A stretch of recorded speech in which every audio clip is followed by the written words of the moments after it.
You're telling me, and you're telling this audience, it's as simple as that. You know when you see the person, the partner. It's not, you take some risks and you have to compromise a little bit. So I think that goes without saying when you are getting into some partnership with somebody. We were talking about new businesses. I want to ask about an old foray, because everybody knows your love for the movies. Are you going to go back to making movies ever? I don't think so. No? Been there, done that. I think that's over now. Okay, so on the non-business side, if you had to indulge, and I'm using the word indulge here, indulge one pet project of yours, if it's not movies, what would it be? I think we deal with the human side of people, the humane side. We are understanding how can you decode humanetics in a sense. I think that's the work which I'm doing currently. And that's an interesting piece. How can you shape up minds? How can you influence minds of the younger generation? And what is the new setting which you can play around with? And that's something which we are currently working on.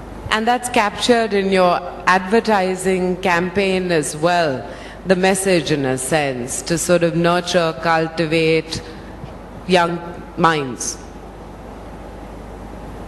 Yes, but in a different way. We are looking at a recent acquisition of ours, Amar Chitra Katha, which is the tinkle and the Karari tales and the storytelling. I think that can influence and shape up a lot of minds, a new mind in this country. And that's an opportunity which we believe a passion can be converted into, a storytelling can be converted into some thought formation, which can be, I would say, the next generation can be shaped up on these thoughts. Mr. Bayani, you read Amar Chitra Katha. I read Amar Chitra Katha. I don't know how many 18-year-olds, let alone 8-year-olds, are reading. For instance, you gave that example, so that's why I'm picking on it. Amar Chitra Katha. It sounds like something from, ages ago. But you'll be surprised that when you, like Santosh Desai always says, modernity is equal to negotiated tradition. When you become more modern, you want to become more traditional at the same time. So I think parents are preserving that, and people are buying that books and they are reading it out to their children. One of the investor in our company, in Amar Chitra Katha, he is a private equity person from a very reputed family, lives in London, and he was telling me that he was reading Amar Chitra Katha to his 2-year-old younger daughter in London. So we have met hordes and hordes of people who are reading the stories to their children. That's one example of how you play an early influence in a sense. Give me some other. I get that one. It's a simple one. We all know what Amar Chitra Katha stands for. The others, how do you go out there and sort of shape and nurture at an early stage? I think we will have to nurture all the new relationships which we are building. So we have just floated or expanded the company called Future Ventures, through which we are investing in mentoring a lot of entrepreneurs and a lot of companies which we are mentoring right now. I think this relationship itself takes away a lot of time. So our job is to build deep and meaningful relationship, make these companies grow at nearly 30 to 40%, and make them grow big and big, and make them not allow them to make mistakes, because I believe in our journey of entrepreneurship we have made every mistakes, and probably if we can train them not to do that thing, I think they can grow much, much faster. There'll be some who will be familiar with how Future Ventures works. I am, but there are others who may not. So explain that concept a little bit and how it really works on the ground. And now that it's been up and running for a while, what has it yielded? I think we have invested in two sorts of companies. One is fashion companies and one on the food side. So there are a lot of startup businesses which we have built from the ground level. Some joint ventures with Celio. We have done a joint venture with High Design on building up a handbag brand called Holy. We invested in a social enterprise called Mother Earth. We invested in a company called Indus League, which has multiple brand portfolio like Indigo Nation, John Miller's Colors, Urbana, Urban Yoga.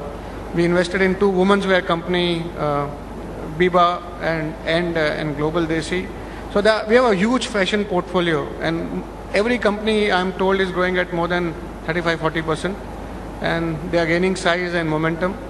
So what we are ensuring that please don't make mistakes which we made, and keep on growing. I think we are, besides providing capital, I think we are providing mentorship to them so that they can grow disproportionately.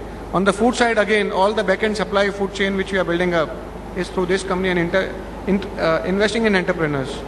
So we believe food is the next big opportunity, and this company can invest in a lot of companies which can make this company grow significantly bigger. Through this company, we also invested in Amar Chitrakatha. Right. Again, changing gears and changing them quite rapidly.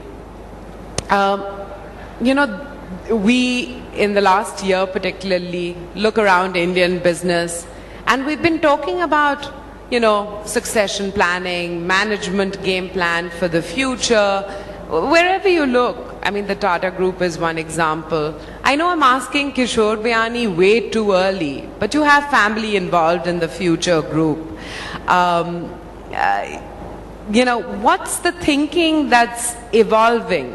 It doesn't have to play out 10 years from now, 20 years from now, but what's the thinking that's evolving about the role of family, where you yourself would like to step back a little bit, when that moment will come, or am I just jumping the gun by asking this question today? I think we are a big family. Myself, my brothers, cousins, to a quite extent, at a strategic level, at the relationship level, we are involved in the business. There is a younger generation which has come in. I have two daughters. My brother has a son who has joined the business. So my younger brother has also a daughter who has joined the business. So there are many younger generation who is coming in. So our job is now to create a role for them. So I believe the younger generation will play a significant role in terms of how we can train them on building up relationship, how we can train them on understanding the whole, how we can train them on being a mentor capitalist rather than be an operational person. I think that's a role which I am playing currently as a part of succession planning in terms of how they can be smarter, and probably they are turning out to be more smarter than us in terms of managing relationship, managing strategy, and getting to understand the whole. I think that's the job which we are doing. I think that's how the mental can carry forward. But there are, my younger cousin is involved in the retail business on a day-to-day basis. So there are many people of the family who are there or who are omnipotent in the business. And our job is to provide strategy and direction.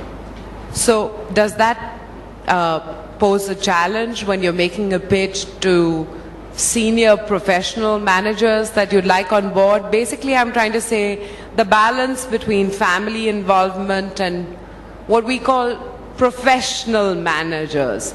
Is that, I think the family doesn't get involved in day-to-day operations of any business. Okay. So that's been a distance which we have kept. All the younger generation is being trained to be on the strategic innovation ideas side of the business rather than be on the day-to-day operating side of the business. I think Rakesh, my younger cousin, looks at the retail business on a operational review basis, and I'm involved on the strategic review and performance of each and every business. Yeah. Is it easier dealing with family members who are involved in the Future Group or professionals? I think professionals will always tell you, they'll respect your decision. Family members will argue with your decision. Okay, so you get some serious, honest, critical feedback if the need arises.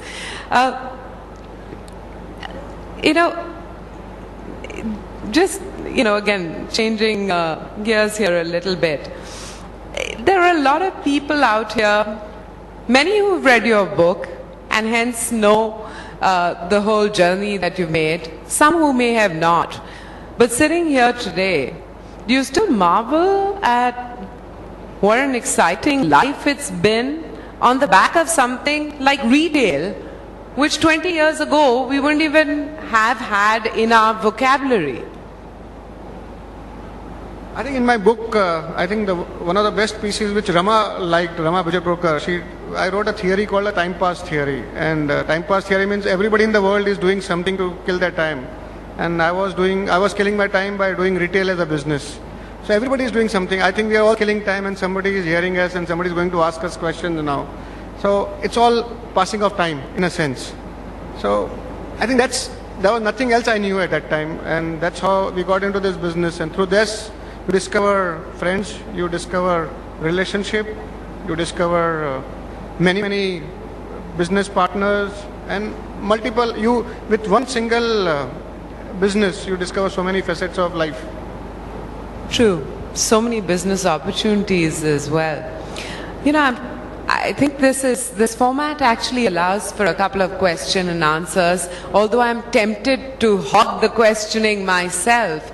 But if we can actually just bring a mic around, I can't vouch for right here to this corner.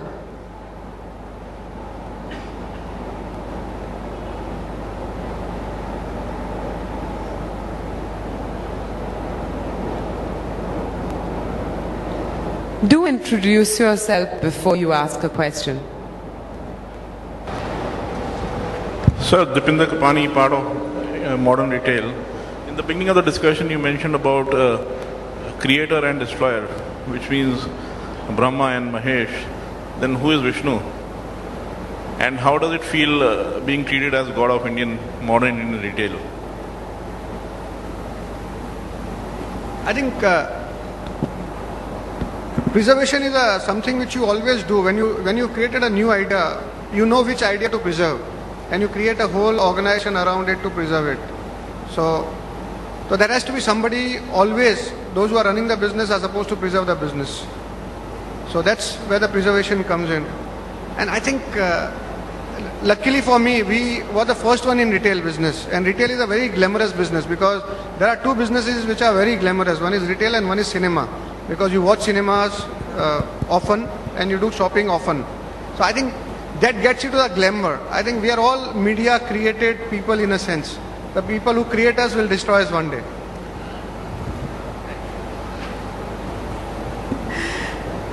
There's a question here in the second row. Hi sir, my name is Harsha. I represent Quickbond Consulting. The question is, in hindsight, do you right now feel that you've entered the e-tailing market a little late, leaving a lot of space for retailers like Flipkart, Infibeam.com, and all these people? And now you're saying that it's like one of those ideas that you're nourishing currently. So you think you should have entered a little earlier? I think we are already 4 years into this business, but I think the success in this business in India has been seen in the last 6 to 12 months more. And we have also experiencing some success. I think what Flipkart has been able to do very well has been a focus on this business. They started with a category called books. They are moving into absolutely a model of Amazon, and we are experimenting a lot currently. We have not discovered absolutely the right model. But we believe it's a simple business. Ultimately, all the products will have to be sold through some technology. And you need to create an order management system and you need to create a logistics. I think we are well placed. We have to discover how do you connect emotionally to the consumers through your front end. And that's what we are working on. We might be late, but we might not be the number one out there. But we have all the ingredients to be big out in that space. Yes, you do have the economies of scale to actually competitive pricing and all that stuff. So are you planning? I think we have the economies of scale because we are one of the largest buyers of most of the things which are being sold in a sense. But if you look at e-commerce, business has not yet begun in the right earnest in a sense. A lot of people are not doing that business to make money yet. I think they are all in a discovery mode right now. But some serious business has just beginning to happen. And once we see a large traction and large number of consumers coming in, I think that's where the fun will start. We also have an opportunity to create a brick and a mortar store and a physical and an online store, which we are experimenting with electronics. I think we are all in the learning phase. But customers would be ready and we would be ready. I think that's another 3 years we'll see this business in a very different shape and form. But Mr. Bihani, when you say you're in the learning phase, by definition, you drew the example of, consumers and movies, retailing and movies. It's perpetually a learning phase because tastes keep changing, behavioral patterns. The product changes, but the format gets evolved. Right.